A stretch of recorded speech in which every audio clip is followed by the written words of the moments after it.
kebaikan-Mu untuk kami dalam pagi hari ini. Di sini Tuhan, kami akan merenungkan harian kami. Kiranya Tuhan berkati hati dan pikiran kami, agar kami dapat melakukan dalam kehidupan kami sehari-hari. Tuhan juga memberkati segala aktivitas kami sepanjang hari ini, berkati langkah kehidupan kami. Melalui anak-Mu, Tuhan Yesus Kristus, Tuhan kami berdoa dan mengucap syukur. Amin. Shalom Mama Inang dan saudara-saudara yang terkasih dalam nama Tuhan Yesus Kristus. Yang menjadi renungan kita Selasa 30 Juli 2024 terambil dari Matius 6 ayatnya yang ke-24. Saya akan bacakan bagi kita dalam bahasa Batak. Dang haoloan sada halak dua induk, saya hasomalan nado sada haolongan na do nasada anari. Hobaran nado nasada, toisan nado nasada nari. Dang haoloan namu debatarap do mamomon. Dalam bahasa Indonesia, tak seorang pun dapat mengabdi kepada dua tuan, karena jika demikian, ia akan membenci yang seorang dan mengasihi yang lain, atau ia akan setia kepada yang dan tak mengindahkan yang lain. Kamu tidak dapat mengabdi kepada Allah dan kepada Mammon. Demikian firman Tuhan kepada kita.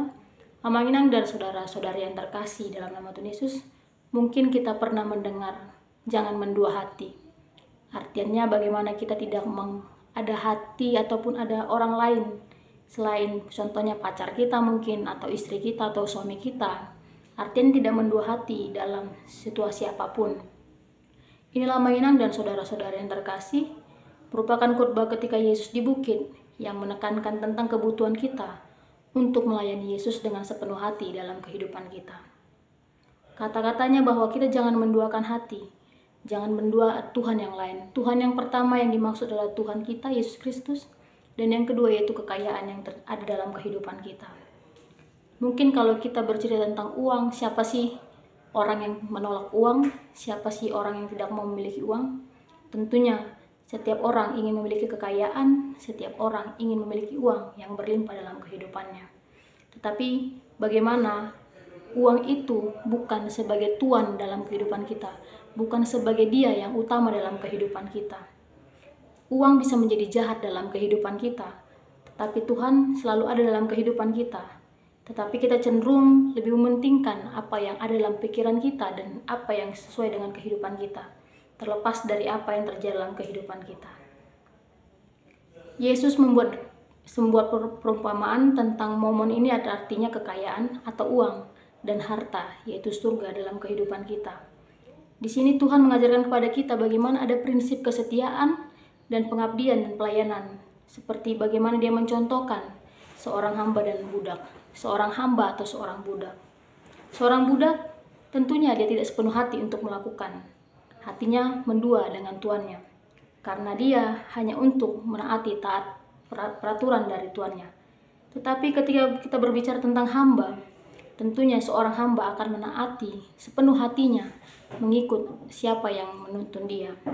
Hal ini Amang Inang dan saudara-saudara yang terkasih yang diajarkan kepada kita, bagaimana kita bisa mengikuti Yesus dengan pikiran kita dan tidak ada Allah lain selain dia, baik uang, kekayaan ataupun apa lain yang ada dalam kehidupan kita. Kita harus berusaha untuk menolak segala situasi yang mengganggu dalam kehidupan kita. Dua otoritas, dua pemikiran, ataupun dua hati yang dalam kehidupan kita akan menjadi malapetaka dalam kehidupan kita jika kita tidak mengikut apa yang diajarkan oleh Yesus. Dalam artian bahwa Yesus adalah Tuhan kita atau uang adalah Tuhan kita.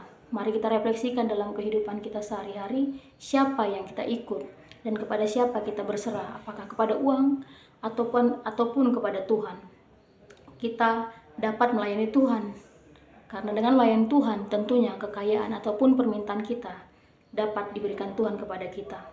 Tetapi ketika kita terpecah dari Tuhan, tentunya hal-hal yang tidak diinginkan mungkin akan terjadi dalam kehidupan kita. Jadi Amang Inang dan saudara-saudara yang terkasih, mari kita merefleksikan bahwa uang, kekayaan tidak ada apa-apanya dalam kehidupan kita tanpa Yesus dalam kehidupan kita. Karena uang hanya sebatas benda. Kita harus membayangkan bagaimana hidup kita tanpa Tuhan, bukan tanpa Tuhan, tanpa uang. Artinya tanpa uang kita bisa berusaha, tapi tanpa Tuhan hidup kita tidak ada apa-apanya. Demikian Amang Inang, kiranya kita dapat melakukan aktivitas kita sehari-hari. Mari kita refleksikan bagaimana kita tidak mendua hati dalam kehidupan kita. Tuhan Yesus memberkati. Amin.